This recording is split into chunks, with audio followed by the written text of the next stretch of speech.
Hello and welcome to Norwood News. Today is Friday, September 30th, and I'm your host, Brian Boudreau. It's great to have you with us as we end another week here in Norwood.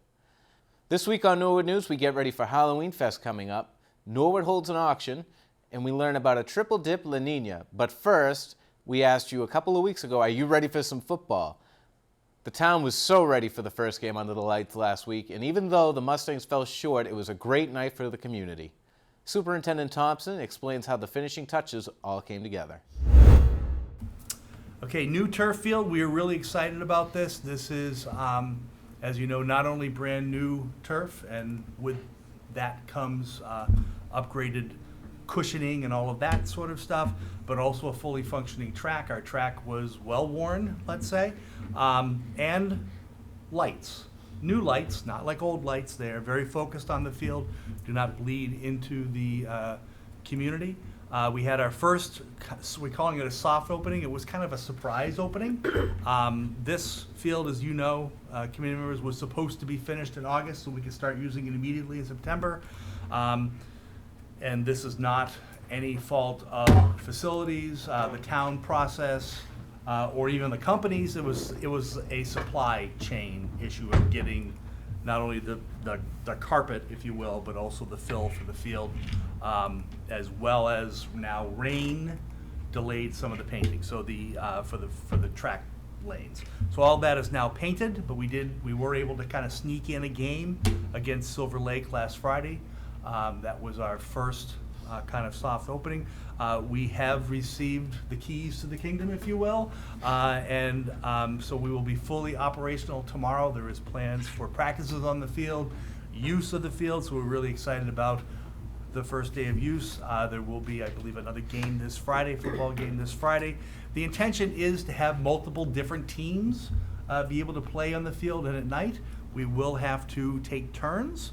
I know people are excited about the field, but we can't have both a soccer game, a field hockey game, and a football game at the same time. We'll have to take turns, but it is not necessarily just going to be for one particular sport. It will allow us more practice space and more practice time, especially in early spring, because of the lights. So we will be able to extend our ability to practice. So this is a huge upgrade.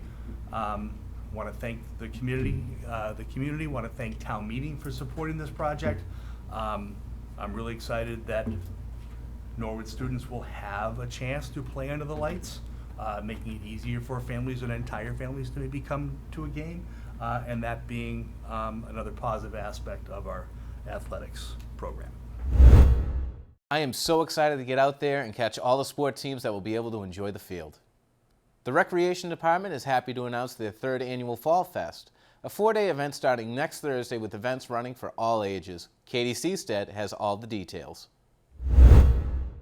Hi Norwood, Katie Seastead here, talking about Fall Fest weekend starting on Thursday, October 6th with our Halloween hop at Ivis Tennis Courts. We just wanted to let you know we have a lot of fun activities going on during Columbus Day weekend, and so we just want to make sure that you know what we have. So we have, like I said, on Thursday night, the Halloween hop. On Friday, we have Puzzle Palooza and Kids Night Out at the Recreation Department. Saturday, we have our 11th annual Trunk or Treat. And then Saturday, we've added a block party to Father Max. And then we go to Sunday where we're having our pickleball tournament. And then Sunday night, we have our annual pumpkin float at Haas. We just want to make sure that a bulk of our programs have pre-registration. So if you go on to MyRec, please make sure you register. One big highlight of this weekend is when we partner with the Trunk or Treat, we also partner with the Norwood Food Pantry.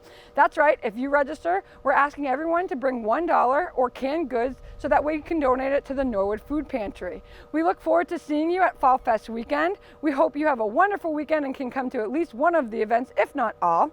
I look forward to seeing you. We hope you have a great week and see you at Fall Fest weekend starting on Thursday, October 6th.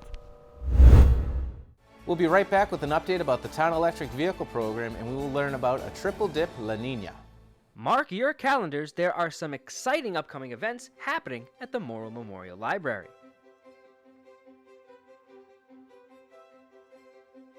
On Tuesday, October 4th at 7 p.m. in the Simone Room, join author Jan Brogan for an in-person author talk about her book, The Combat Zone. Registration is not required and books will be available for purchase as well as a signing at the event.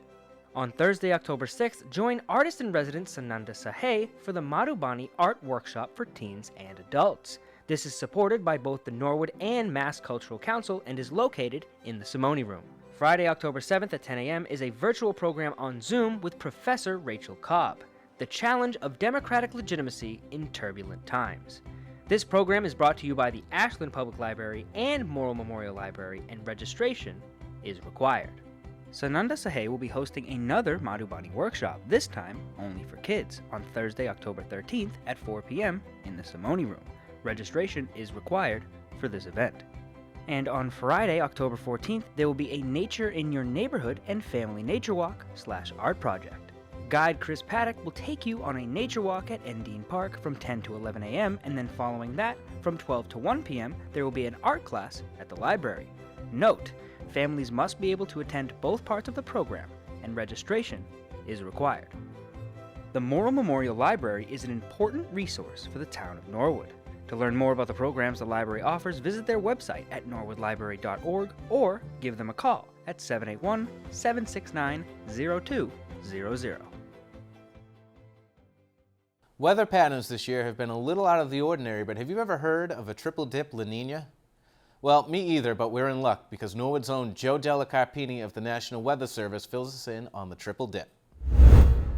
Hi everyone from the National Weather Service in Boston, Norton, and today we're going to talk about what is La Nina. It's been in the news quite a bit lately, so we're going to talk about La Nina and show you what effects, really, if any, it has on our weather here in New England. So I'm Joe Della Carpini. I'm the Science and Operations Officer for the National Weather Service's Boston office. Again, we're located in Norton, Massachusetts, and I'm also a Norwood resident, so I'm happy to be with you today. So before we start talking about what is La Nina, just a little quick, show you a little diagram here. These are global circulations. We're not going to get into a lot of detail, but La Nina really affects circulations on the global scale. It doesn't really get down to even the scale of, say, the United States or North America. It's really on a global scale. So a lot of what you see here are some of the jet stream circulations that really drive our weather throughout the seasons, throughout the winter, the spring, and the summer. So really has to do a lot with what we call the westerlies here, which are located kind of at our latitude here in the United States. So La Nina can have some impact on that, and we'll get into a little bit of that next. So first of all, I want to talk about something what are called teleconnections. And really, what that means is it tells us how the jet stream might behave under different conditions. So looking at this example of the jet stream, you see what's kind of a dip here in the jet stream off the west coast of the U.S. That's called a trough. And then you have what's a little bit of a bump here over the Rockies, which is known as a ridge. And think of it as kind of like a rope. If you kind of put a jiggle into the rope a little bit, you'll see areas where there are bumps or ridges or kind of dips or troughs. So El Nino and La Nina are global patterns that can kind of help us tell where these ridges and troughs are going to be, and that really gives us a general idea of whether it's going to be warmer than normal, colder than normal, sometimes a little bit stormier than normal. So they have, to some degree, they drive our weather, but it's really, again, on a much larger scale. So we use La Nina and El Nino along with these teleconnections to kind of predict weather on the order of the next couple of weeks or so. So let's talk about what exactly is El Nino and La Nina. It refers to the sea surface temperatures that are off the coast of South America. So you can see here, La Nina is kind of when temperatures are colder than normal off the coast, and El Nino is the opposite, when temperatures are warmer than normal. And just a little fun fact, the name El Nino actually originated from Peruvian fishermen in the 19th century. They noticed when the waters off of South America were much warmer, the fishing was much better. So they called it El Nino, related to actually the Christ child and giving them beneficial fishing seasons. So La Nina is the opposite. It's, again, when temperatures are cooler than average, and that's the pattern we've been in for the past year or so. So its global influence can kind of be seen here, and it's kind of on general weather patterns. Again, United States, North America is up here on the top right of the diagram. And, in the cooler months, we kind of see, wetter than average weather here along the Gulf Coast. Typically, this is for El Nino, not La Nina. So we see a wetter than average pattern along the Gulf Coast, maybe some dry areas in the Midwest, but overall not much of a correlation to our weather here in North America. You can see there's definitely a correlation in parts of the Pacific, and as you get over into parts of Africa and Asia, other parts of the world. But really here, the only correlation we've seen with El Nino is in the winter, and it's a wetter than average pattern along the Gulf Coast. When you think of auctions, you may most likely think of a car auction, but on October 4th, the town of Norwood will be auctioning off some land in town. Town manager Tony Mizuko explains this process. So the town of Norwood is having an auction. It's for a small landlocked piece of land that's off of Manhattan Street. It's originally a tax-acquired parcel, and when the town takes something in tax acquisition, which means that the taxes have gone unpaid for a period of time, and this one the town took at least 40 years ago, if not longer, we're able to just either put it out to auction or sell it outright, not having to go through a more complicated or lengthy process that goes through town meeting approval and going out to bid, etc. We're able to sell it at auction. A lot of towns have tax auctions annually. We don't have a lot of tax-acquired properties, so it's rare for us to be able to even have a property put up. But this particular piece of land right off of Manhattan Street is small, it's landlocked, it was likely part of a parcel many, many years ago that the taxes stopped getting paid on, and we're hoping one of the neighbors will step in and bid and buy it. The town has no use for the land. It's not particularly valuable to us. One of the neighbors may be able to add to their lot. It's not a buildable lot. It's covered with some trees and bushes, so there's not much you could even do with it without clearing some of those trees. But it's come up a couple times. Some of the neighbors have said, hey, is the town maintaining this? Can the town come in and clear the brush? And after a while, with talking with some of the neighbors, we said, you know, there's really no reason for the town to own this piece of land. It's about 5,000 square feet, so we're going to auction it off and hope that one of the abutters will end up winning the auction. And the town will make a little bit of money off it, not much, maybe $10,000, $15,000, although ultimately we'll have to see what the auction will entail. Norwood's getting ready to rock onto Electric Avenue. That's right, Norwood Light is in partnership with ENE, Energy New England, which is offering rebates and offering information on purchasing your first electric vehicle. Mark Scribner of ENE explains more. Today at the Farmers Market, we've got a display up for the Norwood Lights program, Norwood Drives Electric, which is a program for Norwood residents and commercial entities to get assistance and advisory support with everything having to do with electric vehicles and charging. So for our residential program, we have support for residents who are interested in learning more about electric vehicles and setting up home charging so they can get started driving an electric vehicle as their next vehicle. There are also some rebates and incentives, some very, very exciting and generous ones here in Norwood, including a rebate for the vehicles themselves that matches the Massachusetts state rebate program. So there's a $2,500 rebate from the state of Massachusetts. Norwood will match that for another $2,500, so it's possible to get $5,000 off the next purchase or lease of an EV. You know, one of the things is the technology has come ahead by leaps and bounds in the last 10 years. I first bought my first electric vehicle back in 2012, and it was a plug-in hybrid Chevrolet Volt. And it's one of the types of plug-in electric vehicles you can get that also runs on gas. That car right now is available in lots of different models, but now the shift is going towards a lot of these all-electric vehicles. So one of the reassuring things is if you have a place to charge at home like most people, it's actually a little more convenient than a gasoline car because you wake up every morning and your tank of electricity is full again every morning as opposed to having to go to the gas station. With Norwood Light's lower cost of electricity compared to the neighboring towns, and then you'll save even more on the maintenance. So the cost that you might pay additionally up front, offset by all those incentives I mentioned earlier, and then you start saving more money from day one as you drive. We have our free support service staffed by myself and my team of electric vehicle specialists. So if you have a specific question related to your own needs or your own interests, you can give us a call or send in an email or fill out a form and reach out to us. We're happy to help you with any specific question that you might have about electric vehicles. Now we're going to toss it over to Zaina Najjar with school news. Hi guys, I'm Zaina Najjar and I'm a senior here at Norwood High, and welcome to the first school news of the year. All year long we will be highlighting all the good things that are happening in our schools, so let's get right into it. The Norwood High Student Council, under the guidance of advisor Kate Curtin, is excited to announce their online school store is back. A portion of the proceeds will go to Student Council so they can work on putting on events and activities this school year.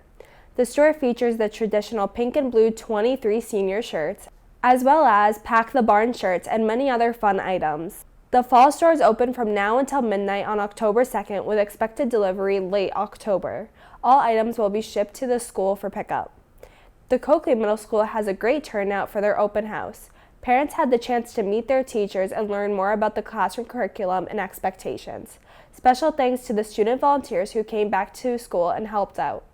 And also at CMS, the tennis clinic is going strong, and thanks to the families who helped out by donating extra tennis rackets. At the Balch School, the third graders took part in a virtual visit with Channel 5's meteorologist Kelly Ann Sicilis. The students watched a video of the weather newscast and then took part in a tour of the TV studio as they learned about the daily tasks of meteorologists.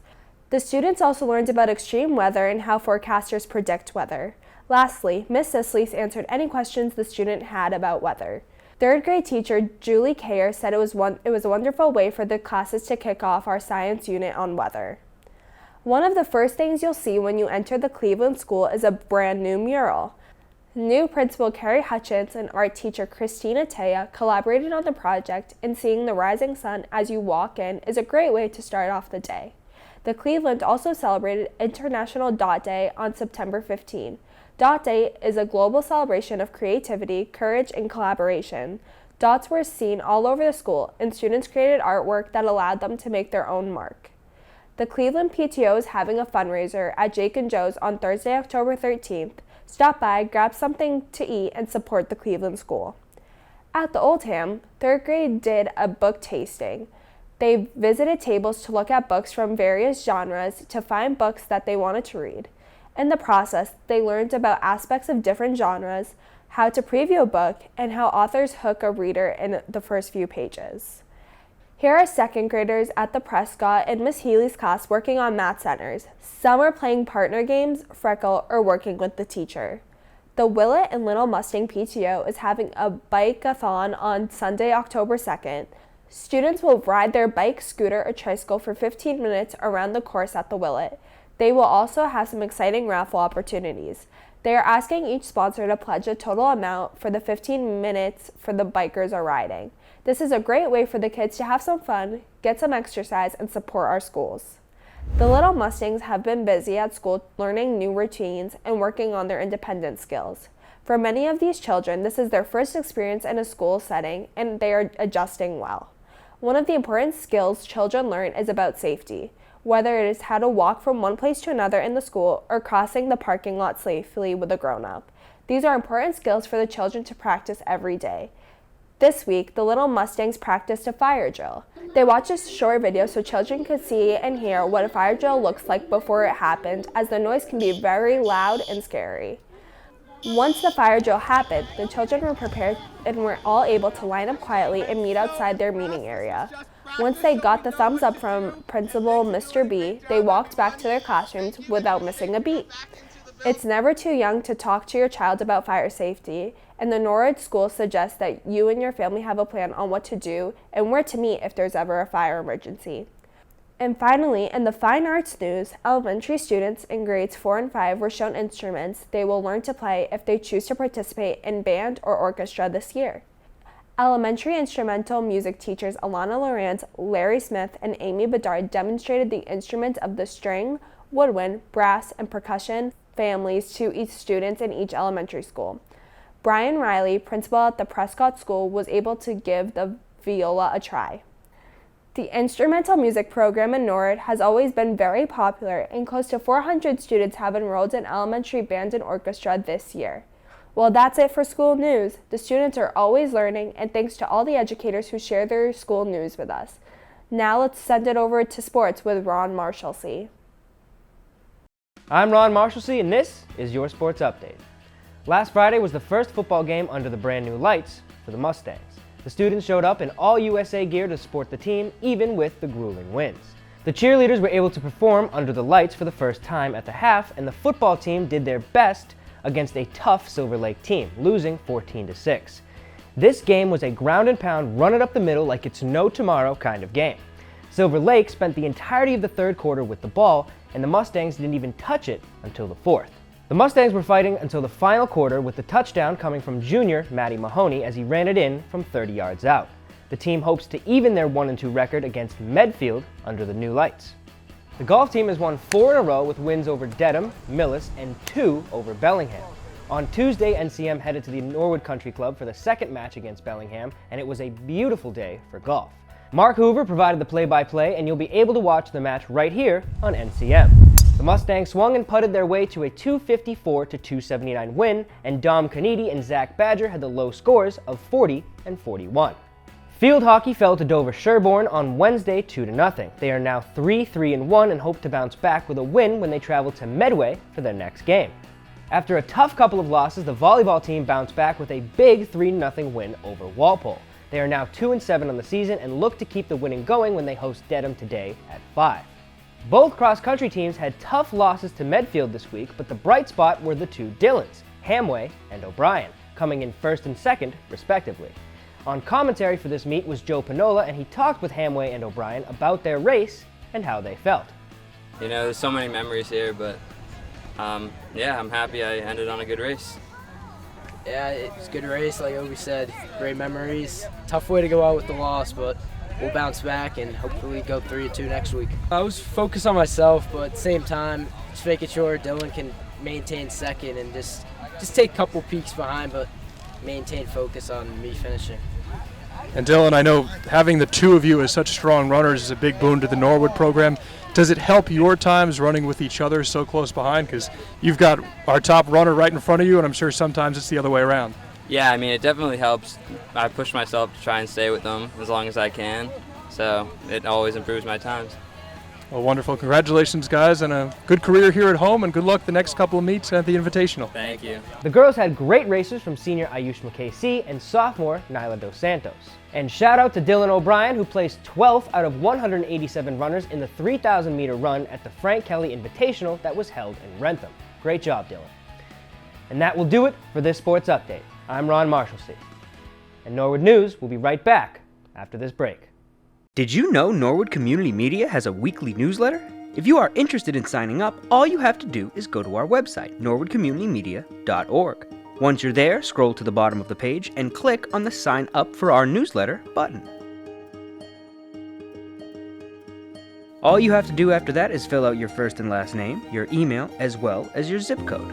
Once you press send at the end of each week, you will have our newsletter in your inbox, ready for you to catch up on all things Norwood. Norwood Community Media has its own video on-demand channels. You can go to our website, norwoodcommunitymedia.org, and click on whichever on-demand channel you are looking for, whether it be things to do in the community, events at the schools, or town government meetings. Once you click on one, you are going to be taken to a screen in which you can search for stories or videos you missed on TV or just want to watch again. Just click on the search bar on top of the page and start typing. Once you've found what you're looking for, just click in the middle of the video where the play button is and you are off enjoying one of the 3 on-demand channels NCM has to offer. In town government news this week, at the Historical Commission meeting last Thursday, the Commission voted Judith Howard the chair for a second term and also appointed Tony Esco the vice chair, a position that has been vacant after not having a vice chair on the Commission for quite some time. Historically, we have not had a vice chair. No, but we've had it previously, but nobody, would take it. Have you ever considered one in case? Oh yeah, like about 5 years ago, okay. we had chair, vice chair, no treasurer because we don't have any money, and secretary. I would make a motion. Well, first I make a motion to nominate Judith if she would accept it to consider as chair. So that's good for us. I'd like to maybe throw out on the floor the idea of a vice chair in the event. Well, they have to vote on the chair first. Yeah, let's do that. Does everybody agree? Okay. All those in favor of nominating Judith? Aye. And to be clear, that's a 1-year term? Absolutely. Okay. I thought that was one for 10 years. I don't think I'm going to need to call too many meetings because I think most of the time you'll be there.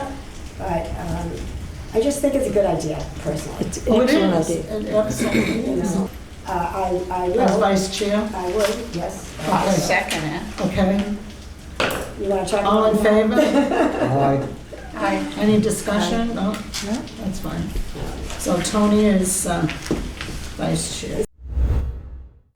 Also last week, the Conservation Commission met, and among a few other topics and presentations, members of the Conservation Commission discussed the project of the Big Y on Walpole Street, and they are satisfied with the project with one small exception. When we permitted this project, we were pushing the applicant to propose some green infrastructure for stormwater, where they had only gray infrastructure, and they were very reluctant because their plan had been approved by the planning board already and they didn't want to have to go back. And so our compromise with them was to turn some of their already proposed landscaped islands in their parking lot into something that could infiltrate a little bit of stormwater. But they built them in such a way that the catch basins are sort of right at the front of the cut into the island, and so all of the water is going to flow straight into the grate and not into the island. It goes right into the grate of the catch basin with no opportunity to sort of disperse into the plantings or the soil. Why not put it back on them to come up with a solution? I don't have a problem with that, especially since they agreed to it originally. Okay. It would have been easy to do when we were building, and now it's hard to do. I remember very clearly having this conversation, so I definitely don't accept that it wasn't understood what was supposed to be executed construction-wise here. Right. I mean, in fact, I found it to be such an interesting solution that I had conversations thereafter about this every time I drove by the construction, so I don't know. The Commission voted to have an engineer of the project present a solution at the next meeting. At the Board of Selectmen meeting on Tuesday night, the board met with members of the Norwood 150th Committee to learn about some upcoming fall events. Following Norwood 150, a public hearing was held to accept several private way roads as public ways. Included streets that were approved were Kings Road, Power Lane, Lancelot Court, Katie's Way, and Ivy Circle. Fire Chief Hayes and Deputy Police Chief Patton also were there to give their monthly reports at the meeting. The Board of Selectmen will meet again on October 11th. The Community Preservation Committee is now accepting applications for 2022 to 2023 projects. As a reminder, the applications are due by October 7th. All final applications must be turned in by November 18th. Community Preservation Act projects must meet eligibility requirements defined in the CPA statute. To learn more about the Community Preservation Act and to apply for a project, visit the Town of Norwood website at norwoodma.gov. For complete government coverage, tune into the NCM Government Channel or watch on demand at norwoodcommunitymedia.org. Lastly, we would like to end the news on a solemn note, but celebrate a life well lived. Aaron Greenfield, a Holocaust survivor, a Norwood legend, and owner of Brenner's for the past 49 years, passed away peacefully on Monday, surrounded by his family. Aaron and his wife Martha have been a vital part of this community for many years. His daughter posted on Facebook, "There are no words to express our absolute profound loss of my father, Aaron Greenfield, on the first day of Rosh Hashanah here in our home in Maryland. It was supposed to be the first day of a new year, one of hope, opportunity, celebration, and above all, health. We are terribly devastated and just heartbroken. He passed away during a yuntful, or holiday nap, peacefully, in dignity, not in pain, surrounded by the 6 people who loved him more than anything. There is so much to say, but I do not have yet the words. So many of you know that my dad was a survivor in so many ways. I hope to share more in the coming days, but needless to say, this is a personal loss, but also a communal loss. As one of the last Holocaust survivors, especially those who were old enough to be in the concentration camps, 9 of them to be exact, his voice was strong and mighty. He may have been short in stature, but he was a giant in just about every way." Norwood Community Media would like to dedicate this newscast to Aaron and his family. Thank you for watching. We leave you with some special moments that NCM has captured of Aaron and Martha throughout the years.